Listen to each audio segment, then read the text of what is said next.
이번에는 단순 회귀 분석, 즉 단순 선형 회귀 분석과 단순 비선형 회귀 분석에 대해서 살펴보도록 하겠습니다. 먼저 단순 선형 회귀 모형에 대해 알아보도록 하겠습니다. 독립변수가 하나이고 이 독립변수를 x라고 표현하도록 하겠습니다. 그리고 종속변수, 이 종속변수를 y라고 표현하도록 하겠습니다. 이렇게 독립변수가 하나이면서 독립변수하고 종속변수 관계가 직선인 것을 가정할 수 있는 회귀 모형을 단순 선형 회귀 모형이라고 하고, 이러한 모형을 찾고자 하는 분석을 단순 선형 회귀 분석이라고 합니다. 여기에서 단순이라는 의미는 독립변수가 하나만 있다는 것을 말하는 것입니다. 다시 말해서 가장 단순한 경우라는 의미입니다. 독립변수 x와 종속변수 y의 관계는 산점도를 그려보면 대략적으로 파악할 수 있는데요. 앞에서 언급한 바와 같이 다음과 같은 그림 중에서 1번과 같은 형태, 이 1번과 같은 형태는 y는 ax 플러스 b, 즉 직선의 방정식으로 표현할 수 있으며, 산점도가 2번이나 3번과 같은 형태라면 2차식 또는 3차식으로 표현할 수 있을 것입니다. 단순 선형 회귀 모형은 yi는 axi 플러스 b 플러스 입실론 i와 같이 표현되고, 여기에서 a 기울기죠. 그리고 b 절편입니다. 이 a와 b는 데이터로부터 추정해야 하는 개수, 회귀 개수라고 부르는데요. 이 개수이고 데이터로부터 가장 적합한 값을 찾게 됩니다. 여기에서 이 a와 b, 다시 말해서 기울기와 절편인 회귀 개수를 추정하는 방법은 여러 가지가 있는데요. 일반적으로 이용하는 방법 중에 하나가 최소제곱법이라는 방법입니다. 최소제곱법은 다음 그림과 같이 이 빨간색 직선 위의 점, 이 파란색의 점들이죠. 이 점이 yi인데요. 이 직선 위에 있는 이 부분, 이 점은 fxi라고 우리가 표현할 수 있겠죠. 그래서 이 fxi하고 yi의 차이, 즉 오차, 잔차라고도 부르는데요. 이렇게 입실론 i죠. yi에서 이 점들의 값이 바로 axi 플러스 b인데, 여기서 이제 마이너스를 하니까 여기도 마이너스, 이 플러스가 마이너스로 변하게 되는 것이죠. 그래서 이 오차의 제곱합, 오차를 제곱해서 합한, 다시 말해서 오차의 제곱합이죠. 왼쪽을 이렇게 표현하면 오른쪽의 수식도 이 부분을 제곱하고 이 i들에 대해서 썸멘션을 취하면 되는 것이죠. 그래서 이 값을, 다시 말해서 오차 제곱합인 이 값을 최소로 만들어주는 a, b를 찾는 그런 방법입니다. 이러한 조건을 만족하는 a와 b를 이 값을 최소로 만들어주는 이 값을 최소로 만들어주는 a와 b를 찾는 방법은 이 식의 오른쪽 부분인 이 부분을 a와 b에 대해서 편미분하고, 편미분한 식을 0으로 놓고 풀면 됩니다. 즉, 이 다음 이 식을 0으로 놓고 또 이 식도 0으로 놓고 풀면 오차 또는 잔차의 제곱합을 최소로 만드는 A와 B를 우리가 구할 수 있게 됩니다. 이 식을 A 또는 B에 대해서 편미분해서 0으로 놓고 풀면 식이 두 개이고 미지수가 두 개인 연립방정식이 만들어지게 되고요. 이 연립방정식을 우리가 이제 풀어서 A와 B 값을 찾아내게 되는데, 물론 이러한 과정을 우리가 수작업으로 할 필요는 없습니다. 컴퓨터를 이용해서 A와 B 값을 찾는다는 의미입니다. 설문조사 데이터를 이용해서 엑셀에서 앞에서 우리가 언급했었던 스코어 변수하고 MS 변수를 가지고 이 단순 선형 회귀 분석을 해보도록 하겠습니다. 지금 보는 이 시트는 전체 데이터, 여기에 전체 데이터가 있죠. 이 전체 데이터에서 스코어 변수하고 MS 변수 데이터만 가져다가 이렇게 복사해 놓은 것입니다. 이 두 변수를 우리가 회귀 분석하기에 앞서서 산점도를 생성해서 두 변수 사이의 관계를 직선으로 가정할 수 있을 것인가, 또는 뭐 직선이 아니라고 해야 될 것인지를 탐색할 수 있을 것입니다. 이 과정은 앞의 영상에서도 사실은 앞에서도 설명했습니다만 다시 한번 해보도록 하겠습니다. 먼저 산점도를 만들어 보도록 하겠습니다.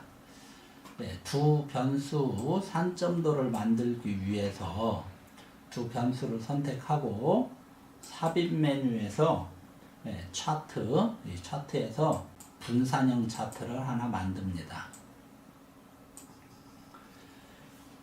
그러면 분산형 차트, 즉 산점도가 하나 만들어지는데요. 앞에서 설명한 바와 같이 엑셀에서는 이 앞에 있는 변수를 X축에 놓고 뒤에 있는 변수를 Y축에 표현합니다. 그런데 이 두 변수 관계를 살펴보면 MS가 스코어에 영향을 주는 독립변수이고 스코어는 MS에 영향을 받는 종속 변수이니까 스코어 변수를 Y축에 MS 변수를 X축에 표현하는 것이 자연스럽습니다. 지금은 반대로 되어 있죠. 그래서 이 축을 우리가 이제 바꿔주기 위해서 산점도에서 데이터를 나타내는 파란 점을 선택하고, 그리고 마우스 오른쪽 버튼을 누른 다음에 데이터 선택을 클릭하고요. 이 데이터 원본 선택 창의 이 범례 항목 계열에서 MS를 선택하고 편집 버튼을 누릅니다. 그리고 계열 X 값에서 A열이 아니고 B열, 여기를 B열로 바꾸고 계열 Y 값을 A열로 이렇게 바꿔주게 되면, 그리고 확인 버튼을 누르게 되면 이번에는 이제 X축의 MS 값, Y축의 스코어 값이 이렇게 이제 표현되게 됩니다. 이 제목도 아까와 마찬가지로 MS와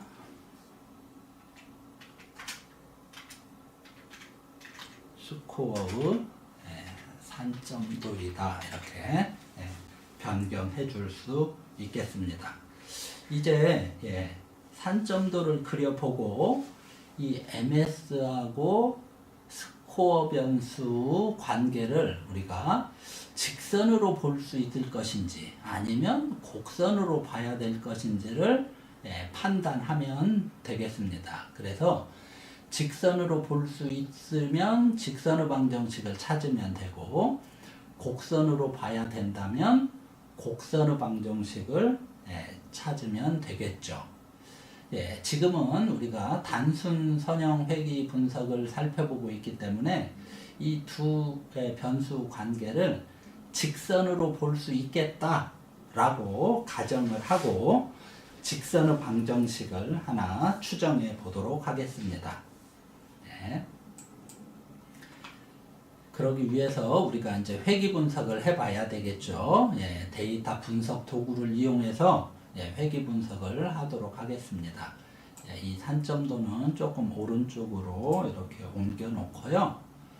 자, 데이터 메뉴에서 데이터 분석을 선택합니다. 그리고 통계 데이터 분석 창에서 회귀 분석을 선택합니다. 그리고 확인 버튼을 누르겠습니다. 그러면 회귀 분석 창이 나타나는데 이 Y축 입력 범위의 AR, 다시 말해서 종속 변수인 스코어 변수, X축 입력 변수의 독립 변수인 MS 변수를 이렇게 입력을 하고, 그런 다음에 출력 범위를 지정해 보죠. 출력 범위는 여기에서 이렇게 이 근방의 결과를 볼 수 있도록 출력 범위를 지정한 후에 확인 버튼을 클릭합니다. 첫 번째 행이 지금 변수 이름이 되어 있죠. 그래서 이런 현상이 나타났는데요. 뭐 그런 걸 제거하기 위해서는 이렇게 데이터만 선택할 수 있겠죠. 데이터만 선택하고 X축 입력 범위도 데이터만 이렇게 선택하도록 하겠습니다. 그런 다음에 출력 범위 되어 있고요. 확인 버튼을 누르면 이렇게 회귀 분석 결과를 확인할 수 있습니다. 이 회귀 분석 결과를 보면 데이터 분석 결과가 3개의 표로 제공이 되는데, 이 3개의 표에 대한 내용을 사실 우리가 모두 이해해야 되고 이해하면 좋겠지만, 이에 대해서는 이제 나중으로 미루기로 하고 여기에서는 아주 기본적인 내용만 살펴보도록 하겠습니다. 분석 결과에서 가장 우선적으로 보아야 되는 부분은 이 세 번째 표에 세 번째 표에 있는 개수 부분입니다. 그러니까 이 셀들에서 이 X1에 해당되는 개수, 이 부분이 함수 기울기이고요. 그 다음에 Y 절편이라고 되어 있는 이 부분의 개수, 이 개수가 절편이 되겠습니다. 그래서 이 값이 아까 여기에서 보면 A에 해당되는 게 기울기, A가 기울기, B가 절편이었죠. 그래서 이게 기울기, 이 값이 절편이 되는 것입니다. 그래서 이 분석 결과를 이용하면 기울기가 1.17 정도, 절편이 55.67 정도 되죠. 그래서 이 결과를 우리가 이렇게 회귀식으로 이렇게 추정할 수 있게 되는 것이죠. 그러니까 Y는 기울기 1.18, 1.176인데 반올림해서 1.18 더하기 절편인 55.68, 이렇게 회귀식을 하나 추정을 할 수 있게 되는 것입니다. 물론 이 1.18하고 55.68이라는 값은요 추정된 값인데 데이터로부터 이 최소제곱법이라는 방법을 이용해서 추정된 값이다. 그렇게 생각을 하면 되겠습니다. 이 함수식은 의미를 살펴보면 이 x값, x가 한 단위 증가할 때 y값이 1.18 정도 증가함을 나타냅니다. 그래서 x가 y에 얼마나 영향을 주는지를 우리가 알 수 있게 되는 것이죠. 이 추정된 함수식을 이용을 해서요. 그리고 또 한 가지는 x가 특정한 값을 가질 때, 예를 들어 x가 10이면 y값은 1.18 곱하기 10 더하기 55.68 정도의 값을 가지게 될 것이다. 즉 x의 특정한 값에 대한 y의 값을 예측할 수도 있게 되는 것입니다.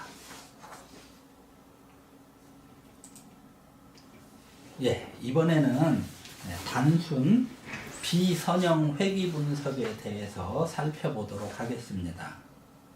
독립변수와 종속변수 관계가 비선형, 즉 직선이 아닌 곡선 형태라고 가정할 수 있는 회귀 모형을 비선형 회귀 모형이라고 부릅니다. 예를 들어서 다음 그림에서 2번 또는 3번과 같은 형태입니다. 독립변수와 종속변수 사이의 관계를 선형으로 가정하는 것이, 즉 직선으로 가정하는 것이 적절치 않은 경우에 변수 변환을 해서 직선의 방정식을 만들거나 또는 당 회귀 모형 등과 같은 곡선 추정 회귀 모형을 이용할 수 있습니다. 곡선 추정 회귀 모형은 여러 가지 형태의 곡선을 적합하는 회귀 분석인데요. 엑셀이나 다른 어플리케이션에서는 여러 데이터 분석 도구에서, 그러니까 엑셀 또는 다른 어플리케이션 등과 같은 데이터 분석 도구에서는 곡선 모형을 쉽게 찾을 수 있도록 몇 가지 모형들에 대한 선택을 할 수 있도록 그런 모형들을 제공을 해줍니다.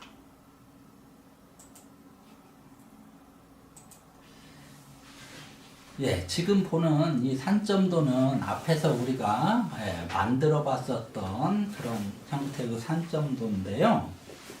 이렇게 ms 변수가 x축에 표현되어 있고 스코어 변수가 y축에 표현되어 있을 때 이 점들을 제가 곡선으로 봐야 될 것인지 직선으로 봐야 될 것인지에 따라서, 직선으로 본다면 앞에서 우리가 분석해 봤었던 이런 직선의 방정식을 하나 찾을 수 있겠지만, 만약에 이 관계를 직선이 아닌 곡선으로 봐야 된다면 당연히 곡선의 방정식을 찾아야 되겠죠.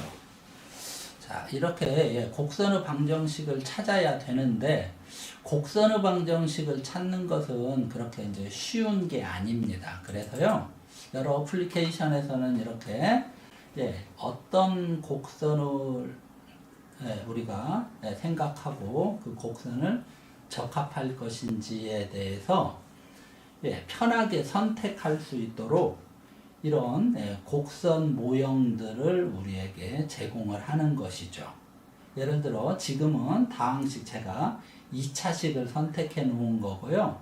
2차식이 아니고 지수함수를 만약에 상정한다면 이 지수 부분을 이렇게 선택하면 지수함수로 표현되는 곡선, 그리고 그 곡선의 방정식을 이렇게 여기에 보여주게 됩니다. 조금 키워보도록 하겠습니다. 여기 이렇게 보여주는 것이죠. 만약에 지수함수가 아니고 로그함수, 또는 다항식 중에서도 2차가 아니고 3차나 4차 또는 뭐 거듭제곱 이런 여러 가지 함수들을 우리가 이제 선택해 가면서 가장 이 산점도에 어울리는 그런 곡선의 방정식을 찾을 수 있게 되는 것입니다. 물론 엑셀에서는 이 추세선 서식 창에서 제공하는 이런 곡선 모형들이 몇 가지 되지는 않습니다. 그러니까 많은 그 곡선 모형을 제공해 주면 좋을 텐데 뭐 사실은 몇 가지밖에 제공을 안 해주기 때문에 선택 범위가 그렇게 넓지는 않습니다. 그렇지만 몇 가지 이런 기본적인 형태를 제공해 주기 때문에 모형을 탐색해 보는 것은 충분하다고 할 수 있습니다. 이런 모형들을 하나하나 살펴보고 이 데이터를 설명하는데 가장 적당한 모형을 우리가 이제 선택하면 되는 것입니다. 그래서 이 곡선과 같은 경우는 이 데이터와 같은 경우는 뭐 이런 형태의 곡선을 생각해 볼 수 있겠다. 자, 그러면 다항식에서 2차 곡선 같은 걸 우리가 적합시킬 수 있고, 그리고 2차 함수식을 이렇게 구할 수 있게 되는 것입니다. 이렇게 독립변수가 하나 있는 경우에 우리가 이제 곡선 모형을 찾아 보았는데요. 이 예에서처럼 독립변수가 하나일 경우에는 곡선 모형을 찾고 독립변수하고 종속변수 관계를 설명하는 것이 비교적 용이합니다.